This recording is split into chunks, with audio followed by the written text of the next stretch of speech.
Good morning and welcome back to the lecture series on tribal studies in India, interdisciplinary perspectives and approaches. So today we are going to discuss on the exploitation and indentureship and plantation economy. So we will mainly talk about the tea tribes and how the tribal people have been exploited by the British officials centering the plantation economy. When we try to define indentured labor, we describe it as, I quote from Tomlins as cited in Hefte, a contract committing one party to make a series of payments to or on behalf of the other, settlement of transport debt, subsistence over the negotiable contract term, and the final payment in kind or less usually cash at the conclusion of the term. In exchange, the payee agrees to be completely at the disposal of the payer or the payer's assigns for performance of work for the term agreed, unquote. So, this is largely a definition of indentured labor given by Tomlins. So, it is kind of a contractual labor work, and the contract entails settlement of debt, settlement of the money that the payee is receiving, and in exchange the person has to be completely at the disposal of the payer, right. And it therefore would involve, historically speaking, such a process of indentured labor would involve a lot of violence, exploitation and deprivation, right. We also see in the definition that payment would less usually be in terms of cash and more in terms of kinds. So, there is no saying what the laborer would receive in exchange of the excruciating labor, the relentless labor that they were producing, that they were offering. So, the system of indenture curtailed the freedom and mobility of the plantation workers who could not easily disengage from the contract. Once into the contract, one could not sever from the contract till it terminates, till it comes to an end naturally. And then we see that one cannot disengage from the contract when criminal laws reinforced it. So, criminal laws would further reinforce such a contract.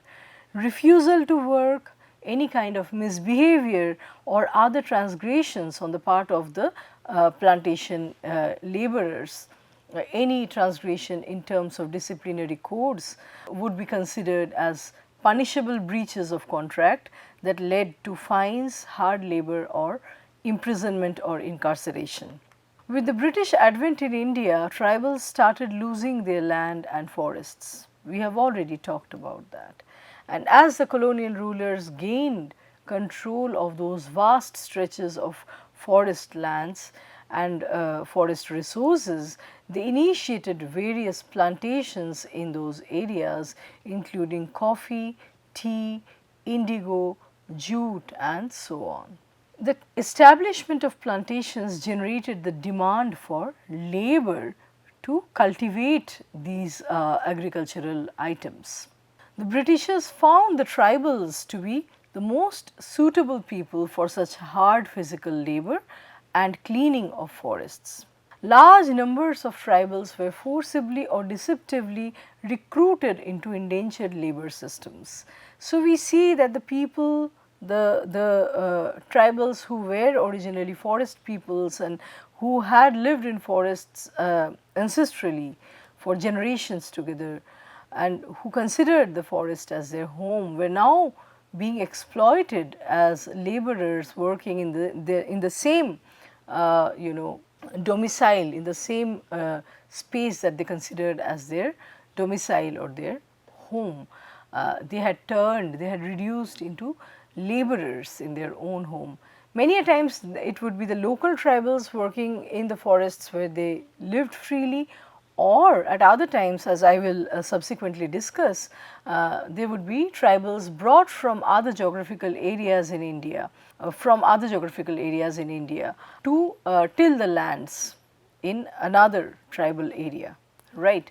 So, they would be transported from one tribal area to another. And this is how the tribals were getting sucked into the indentured labor systems regardless of their own consent or even their understanding of this system. So, the tribal groups from Chota Nagpur, which is currently Jharkhand, the Santal Parganas or Bihar, and from the Odisha region were sent to plantations, mines and factories. Many tribals were taken to see plantations in Assam, coal mines in Jharkhand and even overseas to Mauritius, Fiji and the Caribbean. So, talking about colonial exploitation, we need to understand the case of the tea tribes of Assam. The tea tribes, like other tribal groups in the northeastern Indian state of Assam, are located in certain inaccessible and remote regions. So, historically and socio-economically speaking, the tea tribes have been an integral part of the demography and social fabric of Assam, and they have incessantly contributed to the development of the region. The tribal population in Assam is classified into two parts. So, on the one hand we have the autochthon tribals and then we have the non-autochthon tribals. So, by autochthon tribals we refer to both the tribals of the plains and the tribals of the hills. The Indian constitution recognizes them as the STs or the scheduled tribes. On the other hand, the non-autochthon tribals include the tribal groups that migrated mainly from the central and eastern regions of India during the colonial period in search of livelihoods as plantation labor in Assam's tea estates.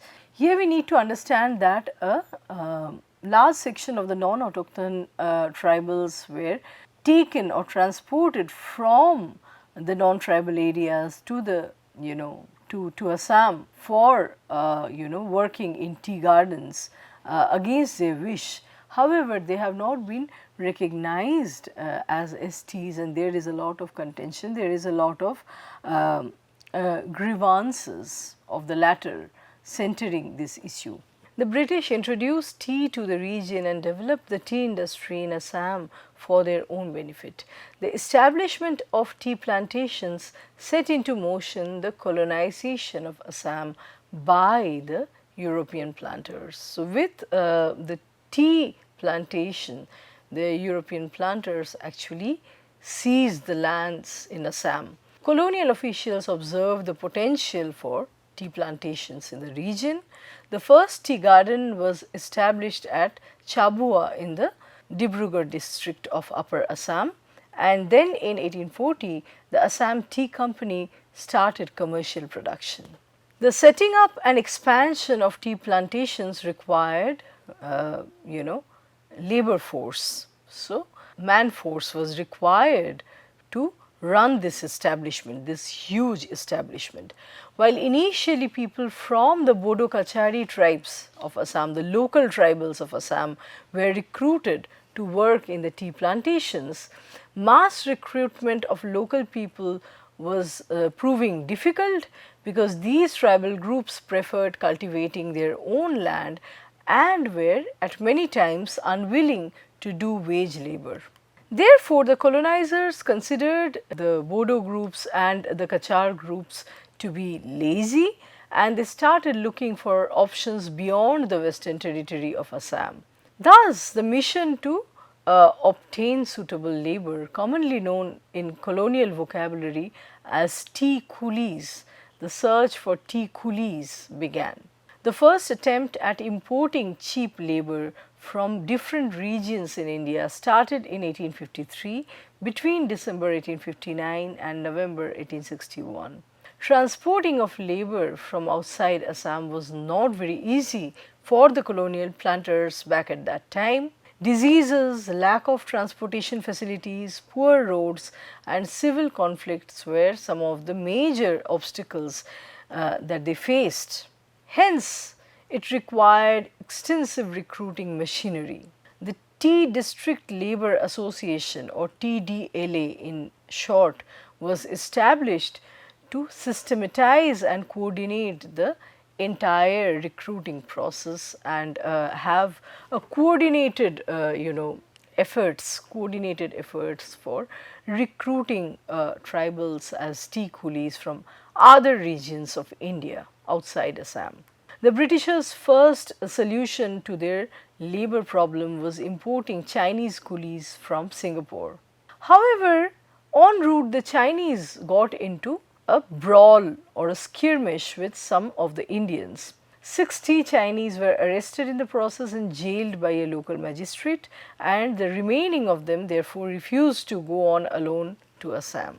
Hence, the onus of the planting, this recruitment process, the planters' attention went to the various tribal and marginalized caste populations, mainly from Chota Nagpur region spanning over the states of Bengal, Bihar and Odisha. To settle the labor, planters encouraged family migrations and recruited from communities where migration as family units was more common, right. There were mainly two broad reasons for such policies. The first being that when a labor would be brought down to Assam along with family, it in a way ensured the permanent settlement of the hired migrant coolies in the tea plantations. And secondly, the intention was to ensure that they had no opportunities for alternative employment. So, once a coolie, always a coolie, that would be the system of recruitment. A system of contract labor was established by legalizing indentured labor. In 1859, the colonial government passed the Workmen's Breach of Contract Act, which stipulated that a worker had to work for a minimum of 5 years once recruited. The British employers paid for their transportation and provided them with housing and medical care in return. After the completion of their contract, they had the option of returning to their original homes. However, in reality, to mitigate the high cost of recruitment, the colonial planters repeatedly demanded the abolition of all governmental regulations on recruitment, and they enforced greater control over time expired laborers. So, even after that span of 5 years was over, they would continue to enforce control over these time expired laborers. The complete lack of transportation and dismal communication forced the migrant laborers also to stay back in Assam, to settle in Assam beyond the expiry of their contract period. So, even though the contract period began with 5 years, from both parties it seemed more feasible to just stay on in the contract process even beyond the completion or termination of the contract. The payer and the payee both thought it was the most feasible option. So, the penetration of colonial capitalism in India led to the growth of a wage earning industrial labor force that was divided into several segments in the late 19th and early 20th century. One major segment was the plantation labor force, which had been formed and maintained essentially on the concept of unfree labor. So, labor that was rendered by someone who is not principally a free man. The colonial planters used physical violence, exploitation as well as extreme control over the lives of the tea tribes or the tea coolies. The tribal laborers, being mostly ignorant and poor, were tricked by force as well as by fraudulence to leave their homes and enter into contracts in the tea gardens. Once this was accomplished, the laborers were in the clutches of their manager forever. So, they were perpetually being exploited in a kind of in a vicious cycle. From the 1850s until the 1920s, working conditions on the tea estates were akin to bonded slavery. So, they were like bonded laborers, or they were slaves, bonded slaves working in tea gardens. The process of transporting migrants to the tea estates in Assam involved tortures, and many of them lost their lives in the process. The mortality rates of the coolies on the voyage to Assam were high, and it was caused by overcrowding, insufficient and improper food supply, as well as total neglect of cleanliness and medical care. Their mobility was limited within the areas of the coolie line, and this further restricted the migrant workers' contact with the local outside world. Even free movement within the coolie line was not permitted for the laborers. These migrant tribal workers found themselves living in the middle of remote forested areas, and they were allowed little to no contact with the neighboring villages. Within each tea estate, the sahib manager and coolie line chowkidar formed the two layers of supervisory control. So, the highest in hierarchy would be the sahib manager, and just below him would be the coolie line chowkidar, and they were responsible for supervision of the coolie line. The plantation hierarchy placed the English manager at the top and the coolie labor at the right at the bottom. The native managers, known as the Mohuris, were somewhere in the middle of this hierarchical ladder, and they had the power to control the labor in the tea plantations.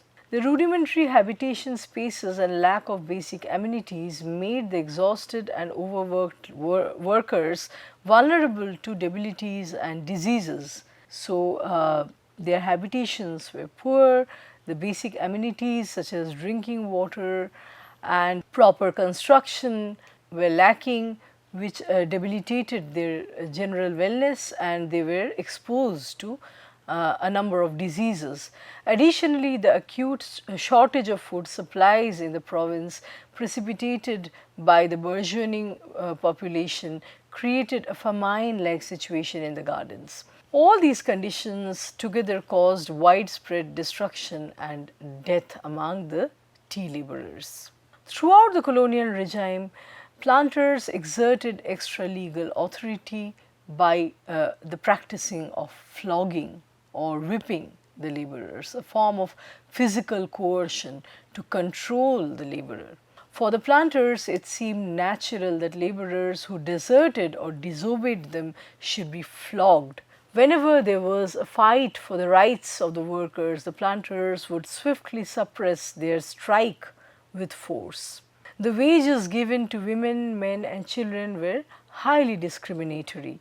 Women would be paid much less than men for doing the same work. The wage rate generally varied between 2.5 rupees to 3.5 rupees per month between the years 1840s up till early 1850s, which was a very mere wage that could hardly cover their upkeep.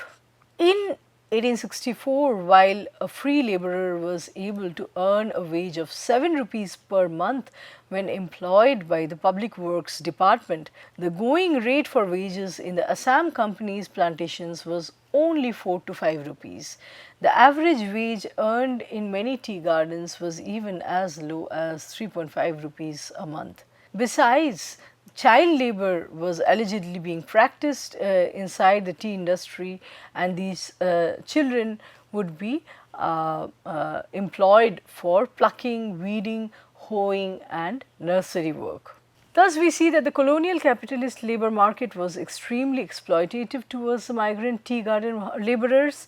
Inhuman physical and mental torture, limited space for movement with limited resources, rape, murder and racial discrimination as well as humiliation were all part of their daily lives. One of the most notorious incidents of colonial exploitation and homicide occurred in the Kharial tea estate of Cachar in the year 1921, when we see that a tea laborer was killed by a European planter because he refused to provide his daughter as a concubine for this sahib for one night.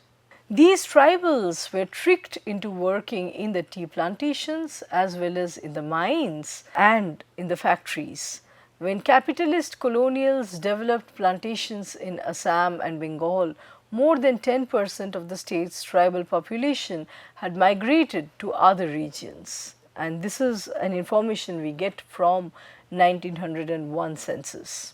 To conclude, we see that the Santals had made attempts to raise their voices for securing the status of STs or scheduled tribes in the northeastern states, where they were taken several generations back as tea coolies or tea laborers. And this demand for the status of STs by the Santals has resulted in ethnic clashes between the Santals and other local tribal people from Assam, especially the Bodos. So, the Santhal Bodo conflict in Assam is very well known. There have been recurrent sparks of protest as well as conflicts between the two tribal groups.